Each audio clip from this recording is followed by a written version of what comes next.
Good Tuesday morning, and thanks for joining us from the Ohio AgNet, the voice you know with the News You Trust studio, sponsored by the Grain Equipment Company, where innovation meets execution. I'm Joe Everett. Well, currently 35 degrees outside here at the farm this morning, and thankfully it will not be as windy as it was yesterday, and we will see a high of around 50 degrees. Well, President Donald Trump signed an executive order to increase domestic production of critical minerals, including potash. The president directed federal agencies to compile lists of pending mineral projects and expedite their review in coordination with the National Energy Dominance Council, led by Interior Secretary Doug Burgum. The president also directed Burgum to prioritize critical mineral production on federal lands over other activities. The Interior Secretary can determine whether other minerals, such as coal, are covered by the order. A White House official said that Trump would utilize the Defense Production Act to increase mineral production. President Joe Biden also used the DPA to boost the nation's critical mineral output in 2022. The U.S. International Development Finance Corporation will fund new production projects through a dedicated critical minerals allocation in cooperation with the Defense Department. The U.S. Geological Survey says America imported 91% of its potash in 2023. With Easter and Passover both coming soon, consumers have been experiencing some shock as egg prices set record highs. A combination of inflation and the highly pathogenic avian influenza caused egg prices to rise more than 350% per dozen compared to this time last year. In fact, some restaurants have raised menu prices just to keep up with the cost of eggs.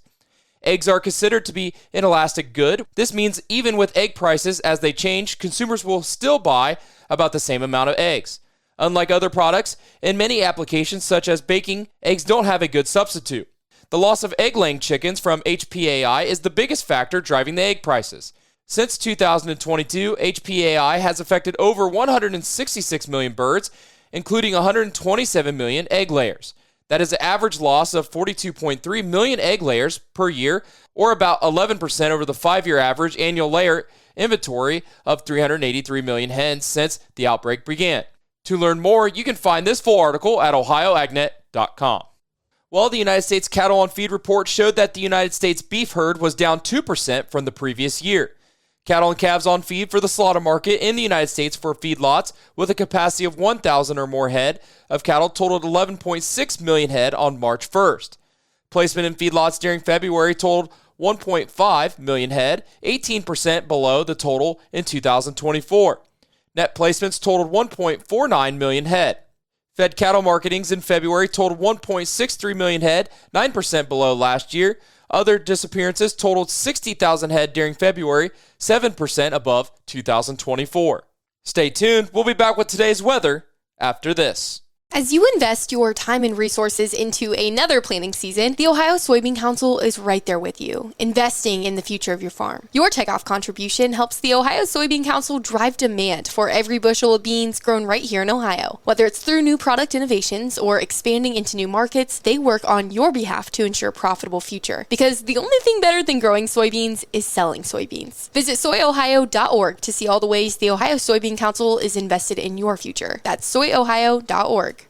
Nearly 90% of farmers say that financial worries, constantly changing market conditions, and other uncontrollable variables take a toll on their mental well-being. Add in the weather and family dynamics, well, it's a lot to handle alone. But did you know farmers and their families can receive free confidential services from licensed professionals? Support is available 24/7 to help with the challenges you face. Look for Farm Family Wellness Alliance under the Resources tab at farmfoundation.org. Take care of yourself. Your well-being matters. You're tuning in on the Ohio AgNet. Today's weather brought to us by Seed Consultants. Simply better performance. Online at seedconsultants.com. Here's your forecast. Cold air continues to be in charge here for your Tuesday. I'm Chief Meteorologist Ryan Martin. Let's take a look at your forecast update. Minor disturbance developing in this cold sector. And I think from I-70 southward, that means we're going to be seeing a little precipitation today. Can be rain or sloppy wet snowflakes. Mostly, I think, cold rain. And it's going to be hitting about 80% of the area south of I-70. North of I-70, probably not much happening today, but the clouds associated with this disturbance will be seen by everyone. Just a gray Tuesday for you overall.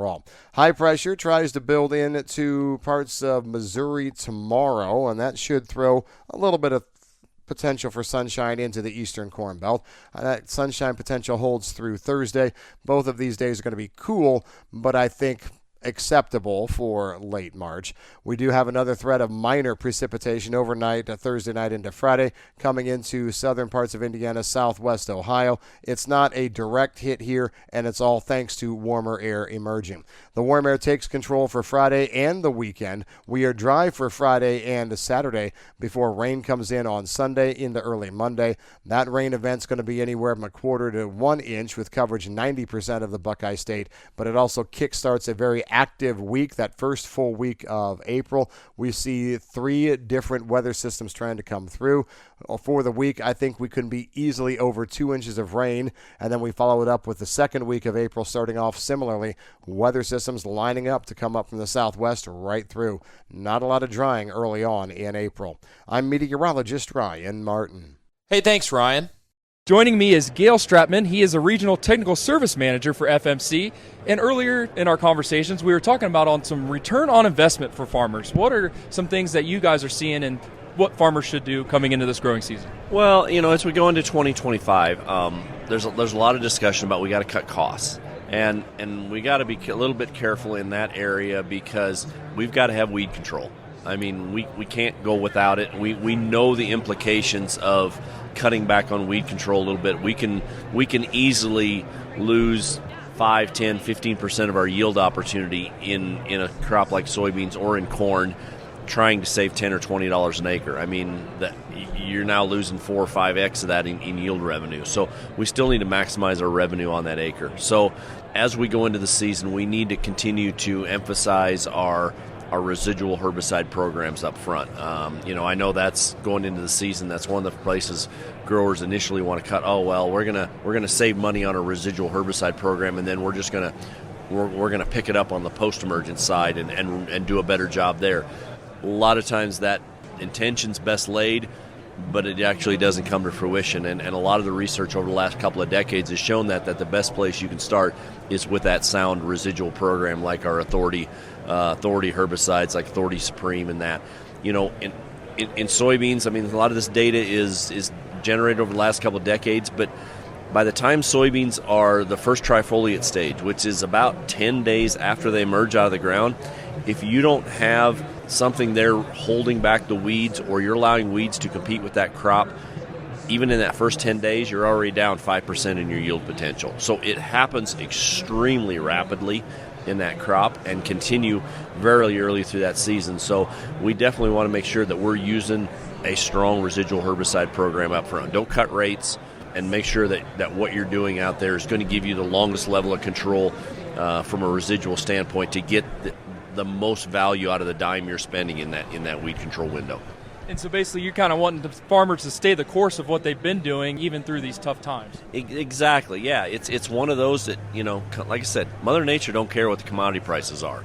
And so she's going to produce weeds.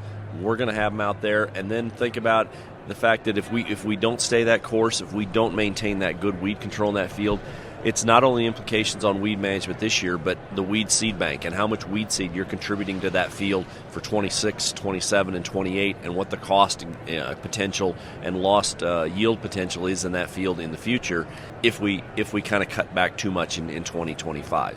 Again, that was Gail Stratman with FMC. You can find this full interview with Gail at ohioagnet.com. While crediting the Trump administration for effort, agricultural groups are sounding the alarm over the Trump administration's proposal to charge $1 million or more in fees on Chinese ship companies or Chinese-built vessels. Agricultural groups called the United States Trade Representative to reconsider placing dock fees on ships from China. The office at the United States Trade Representative was expected to hear from more than 60 witnesses on Monday and Wednesday at a hearing over Section 301 proposed actions against China on maritime, logistics, and shipbuilding sectors. In an effort to rebuild the United States shipbuilding industry, the Trump administration has proposed charging ships with Chinese connections as much as $1.5 million when they dock in the United States for each port call. The fees are part of the Trump administration's effort to revive shipbuilding in the United States, but it would take years of work to build more U.S. ships. Grain exporters noted that there are only 14 U.S. flag bulk ships for moving corn, soybeans, and other commodities. The National Corn Growers Association on Monday called for the Trump administration to exempt bulk shipments of farm commodities from the docking fees. With signups underway for the USDA's Emergency Commodity Assistance Program, what should eligible growers know about the program logistics? Let's check in with Rod Bain from the U.S. Department of Agriculture. What are some of the pertinent details eligible producers should consider if signing up for USDA's Emergency Commodity Assistance Program, ECAP? Farm Production and Conservation Deputy Undersecretary Brooke Appleton says to start, this assistance will be calculated using a flat payment rate for the eligible commodity multiplied by the eligible reported acres. For acres reported as prevented plants for 2024, ECAP assistance will be calculated at 50%. ECAP payments will be issued as payments are approved. But the initial payments will be factored by 85%, just to ensure that the total program payments do not exceed available funding. Assisting eligible growers with ECAP sign-up pre-filled application forms for producers who submitted acreage report to FSA for their 2024 eligible ECAP commodity. ECAP applications are due by August 15th. More details and online tools are available at www.fsa.usda.gov. I'm Rod Bain reporting for the U.S. Department of Agriculture in Washington, D.C. Thanks, Rod, for the update. Stay tuned. We'll be back with your grain analysis and your overnight markets after this. Don't miss out on a huge inventory of trucks and heavy equipment coming up for bid in the Ritchie Brothers Great Lakes Regional Sales Event, March 27th and 28th. All of our vehicles and equipment are always available for you to browse and inspect before the sale, both in person and online, so you never miss a detail. Register online today so you can take part and get ready to bid on a variety of assets that include truck tractors, van trucks, van trailers, excavators, flatbed trailers, and so much more. Visit rbauction.com to learn more and get registered. It's now time for today's market analysis, which is brought to you by the Louis Dreyfus Company, excited to be building the newest state-of-the-art soybean crush facility in Upper Sandusky, Ohio. Call 574-566-2113 for information on soybean marketing to LDC. Here's Ryan Martin. Grain markets were mostly lower on Friday, and as we work into our first part of this week, dealing with a little bit of uncertainty here. On Friday, ag markets were mixed, mostly lower, a trend that was basically what we're seeing for a large part of the last week to 2 weeks. We do have the March stocks report, quarterly stocks report coming on March 31st. And we've also got the upcoming prospective plantings report that needs to be kicked around just a little bit. Trump reciprocal tariffs are going to be starting next week, April 2nd. Let's see, that is a Wednesday of next week. The report and the unknowns on tariffs kept most of traders sidelined from taking excessive risk. We even saw risk get paired in the market on Friday. Corn futures were not able to build on Thursday's rally. Last Friday, the Brazilian corn futures turned to sharp losses amid rumors of U.S. corn imports. We are doubting that Brazil is going to be importing corn out of the U.S., but the ongoing first crop corn harvest and increased harvested acres in Argentina are going to be pressuring corn prices a little bit more.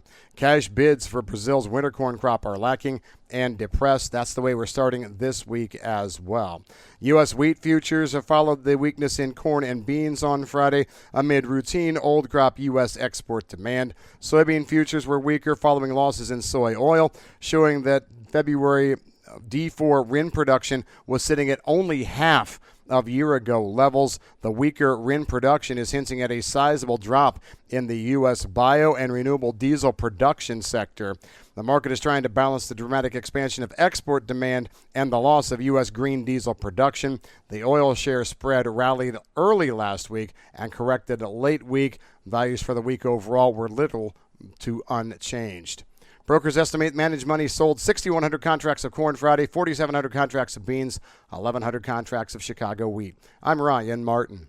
Thanks, Ryan. Now looking at your overnight trade brought to us by Seed Consultants. Simply better performance online at seedconsultants.com. May corn 463 1/4, down 1 1/4. December new crop corn 450 3/4, down 3/4. May soybeans 1004 1/2, down 2 3/4. November soybeans 1005 1/4, down 1 1/4. July wheat 562 1/2, down 2 3/4. In livestock from yesterday's close, April live cattle 205.90, down $1.05. June live cattle 202.15, down 62 cents. April lean hogs 85.70, down 42 cents. May lean hogs 88.55, down $1.10. April feeder cattle 285.25, up 27 cents, and May feeder cattle 284.85, down 25 cents. Thanks for joining us. This is the Ohio AgNet.